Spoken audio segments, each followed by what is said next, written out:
ஆன்மீக சொந்தங்கள் அனைவருக்கும் அன்பான மாலை வணக்கம். நாம் நம்மளுடைய சேனலில் தொடர்ந்து நிறைய சுவாரஸ்யமான ஆன்மீகம் சார்ந்த தகவல்களை தாங்க பார்த்துட்டு வந்துட்டு இருக்கோம்.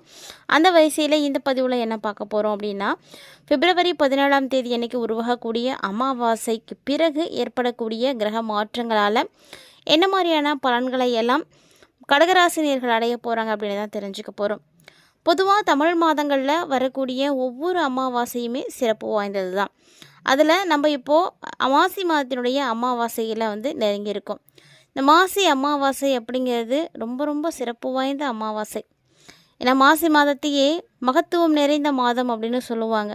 தைக்கு அடுத்து வரக்கூடிய மாசி நிறைய அற்புதங்களை ஏற்படுத்தும். அந்த வரிசையில் இந்த அமாவாசை எப்படி இருக்க போகுது, இந்த அமாவாசையிலுடைய நன்மைகள் என்ன, என்ன மாதிரி வழிபாடுகள் செய்யலாம் அப்படின்றதையும், மேலும் அமாவாசைக்கு அப்புறமா என்ன மாற்றங்களை கடகராசினியர்கள் சந்திக்க போகிறாங்க அப்படின்றதையும் தொடர்ந்து பார்த்து தெரிஞ்சுக்கலாம். வீடியோக்குள்ளே போகிறதுக்கு முன்னாடி நீங்கள் இன்னும் நம்ம சேனலை சப்ஸ்கிரைப் பண்ணாமல் இருக்கீங்க அப்படின்னா மறக்காமல் சேனலை சப்ஸ்கிரைப் பண்ணிக்கோங்க. கூடவே பக்கத்தில் இருக்கிற பெல் சிம்பிளையும் கிளிக் பண்ணிக்கோங்க. அப்போ தான் நாங்கள் போடக்கூடிய வீடியோக்கள் எல்லாமே உங்களுக்கு நோட்டிஃபிகேஷன் உடனுக்குடன் வந்தடையும். நீங்களும் பார்த்து பயன் பெறலாம். வாங்க வீடியோக்குள்ளே போகலாம். நம்முடைய குலத்தை காக்கும் குலதெய்வத்துக்கு உரிய நாள் அமாவாசை. இந்த அமாவாசை பார்த்தீங்கன்னா முன்னோர்கள் வழிபாடு செய்கிறதுக்கும் ஏற்ற ஒரு நாள். சிவனுக்கு உகந்த நாள்னு சொல்லக்கூடிய மகா சிவராத்திரி பார்த்திங்கன்னா நேத்திக்கு முடிஞ்சது, ஞாயிற்றுக்கிழமை 15ஆம் தேதி அன்னைக்கு.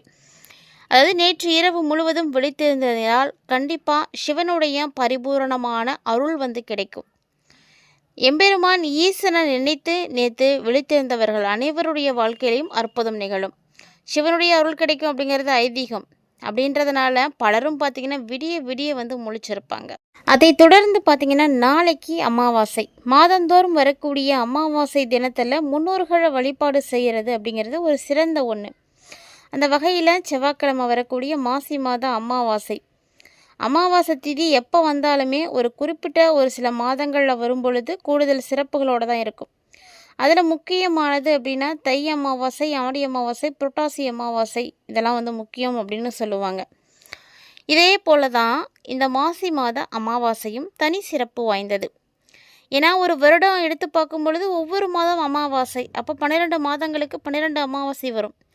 அமாவாசை திதிக்கு அதிபதியாக இருக்கக்கூடியவர்களே முன்னோர்கள் தாங்க. அவங்களால மட்டும்தான் இந்த அமாவாசை வழிபாடுகள் நடக்குது.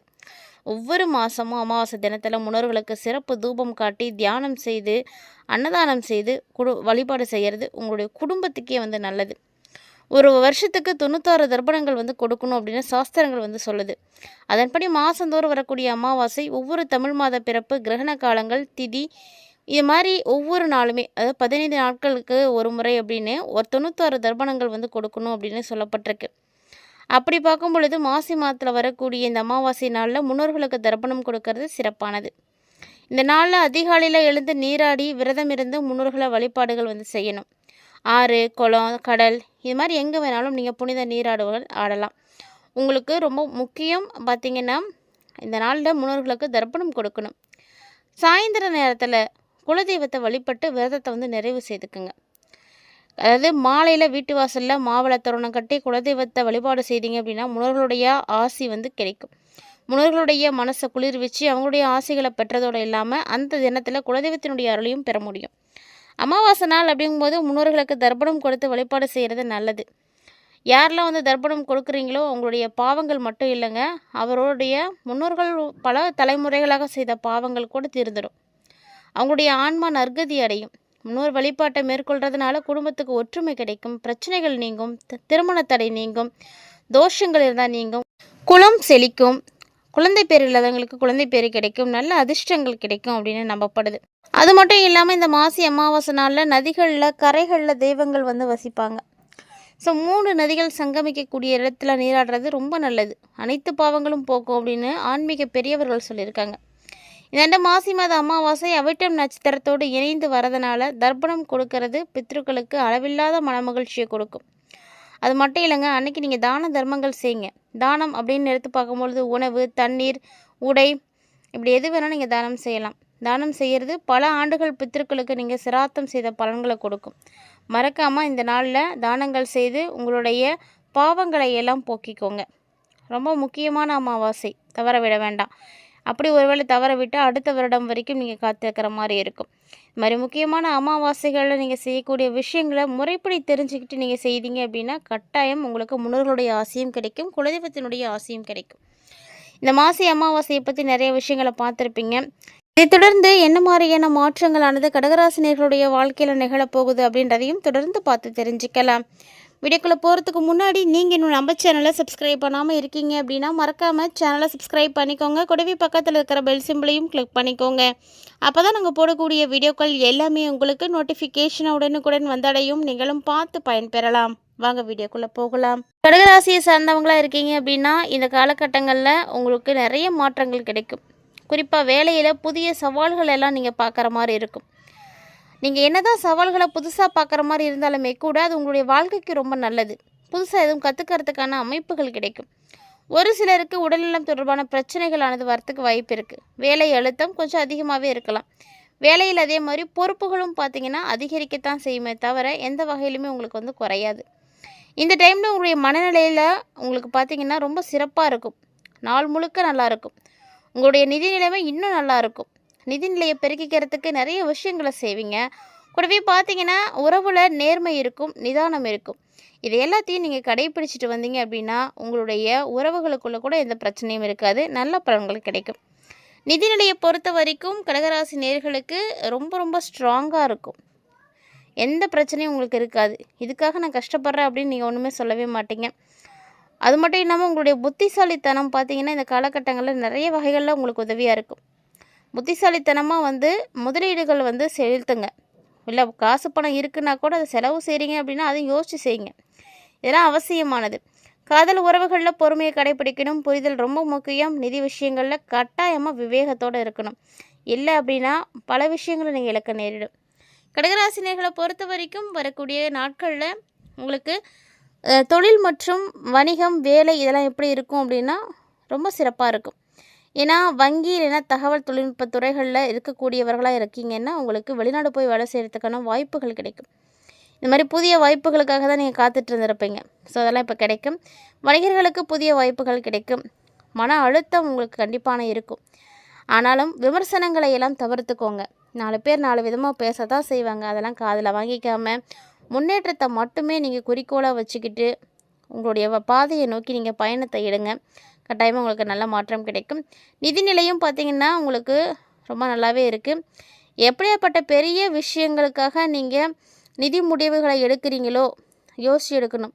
இல்லையா இந்த மாதத்தில் இந்த மாதிரியான முக்கியமான முடிவுகளை எடுக்காதீங்க, தவிர்த்துக்கோங்க. ஒரு சிலருக்கு பண்ணிதுன்னா பணம், சொத்து இது தொடர்பாக குடும்பத்துக்குள்ளேயே பிரச்சனை வரும். சொத்து பிரச்சனை அப்படிங்கிறது வந்துருச்சு அப்படின்னா குடும்பத்துக்குள்ளே பிரிவுகள் ஏற்பட்டுடும். ஸோ அதனால் அலுவலக அரசியலுக்கு நீங்கள் பலியாகிறதுக்கான வாய்ப்புகள்லாம் இருக்கும். குறிப்பாக எச்சரிக்கையாக இருந்துக்கோங்க. என்ன தான் உங்களுக்கு பிரச்சனைகள் வருதோ அதுலேருந்து எப்படிலாம் வெளியில் போகலாம் அப்படின்றத யோசிங்க. தேவையில்லாமல் போய் மாட்டிக்காதீங்க. இந்த மாதம் செழிப்பு உங்கள் பக்கம் இருக்குது, ஆனால் செலவுகள் அப்படின்றது இருக்குது. இந்த செழிப்பு அப்படின்றது பார்த்திங்கன்னா வருமானத்துக்கான அறிகுறி. அப்போ உங்களுக்கு வருமானம் கிடைக்கும் பொழுது எவ்வளோ செலவுகள் வந்தாலும் அதை உங்களால் சமாளிக்க முடியும். சமாளித்து உங்களுடைய வேலைகளை நீங்கள் செய்வீங்க. அதே ஸோ கடகராசிக்காரங்களுக்கு பார்த்திங்கன்னா சோர்வு நிலை அப்படின்றது உருவாகும். அந்த சமயத்தில் உங்களுடைய பெற்றோர்கள் உங்களுக்கு துணையாக இருப்பாங்க.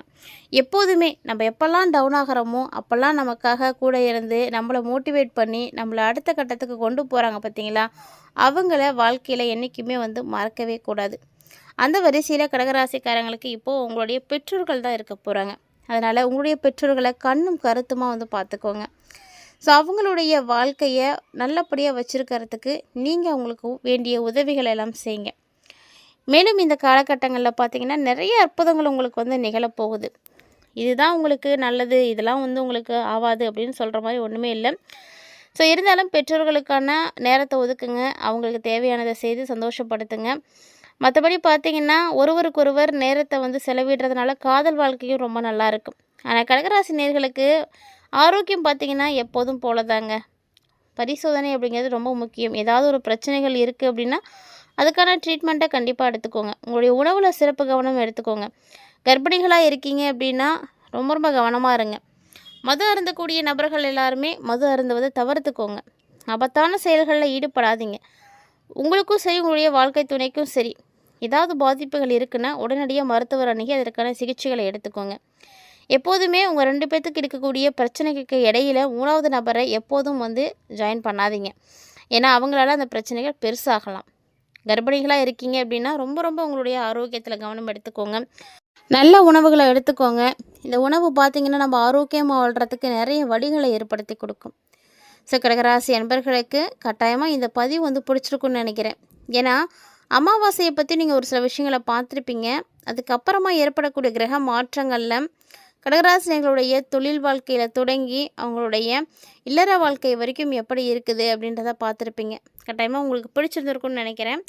அப்படி ஒரு வேளை இந்த பதிவானது உங்களுக்கு பிடிச்சிருந்ததுன்னா லைக் பண்ணுங்கள், ஷேர் பண்ணுங்கள், மறக்காமல் கமெண்ட் பண்ணுங்கள். மேலும் இது போல் நிறைய இன்ட்ரெஸ்டிங்கான தகவல்களை எல்லாம் நீங்கள் தொடர்ந்து பார்க்கணும் அப்படின்னு ஆசைப்பட்டீங்கன்னா நம்ம சேனலை சப்ஸ்கிரைப் பண்ணிவிட்டு ஃபாலோ பண்ணிக்கோங்க. கூடவே ஆன்மீக ரீதியாக இந்த காலகட்டங்களில் சனீஸ்வர பகவானுடைய வழிபாடு உங்களுக்கு கை கொடுக்கும். மறக்காமல் முயற்சி பண்ணுங்கள். மீண்டும் மற்றும் ஒரு சுவாரஸ்யமான தலைப்பில் சந்திக்கலாம்.